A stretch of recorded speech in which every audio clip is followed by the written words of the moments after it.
ప్రాథమిక హక్కులు ఆదేశిక సూత్రాల మధ్య ఎందుకు విభేదాలు వస్తాయి? Conflict between the fundamental rights and directive principles of state policy. ఇక్కడ గమనించాలి, మనకి రాజ్యాంగంలో 3వ భాగంలో ప్రాథమిక హక్కులు, 4వ భాగంలో డైరెక్టివ్ ప్రిన్సిపల్స్ ఆదేశిక సూత్రాలు పొందుపరిచారు. 1950లో భారత రాజ్యాంగం అమల్లోకి వచ్చినప్పుడు 3వ భాగంలో 31 ఆర్టికల్లో ఆస్తి హక్కు, రైట్ టు ప్రాపర్టీ అనే అంశాన్ని పొందుపరిచి, అలాగే ఆర్టికల్ 39లో మీరు కనుక గమనిస్తే 39 స్మాల్ బి 39సిలో ఏమన్నారు?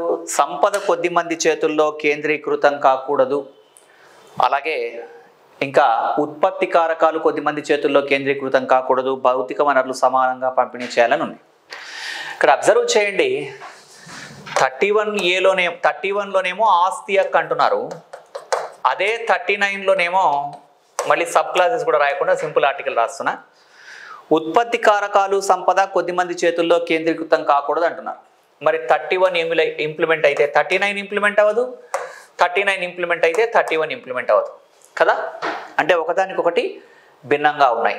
అంటే ఆస్తి హక్కు, సంపద వికేంద్రీకరణ ఈ రెండు కూడా రాజ్యాంగంలోనే ఉండడం వల్ల ఈ కాంట్రవర్సీ వచ్చిందండి.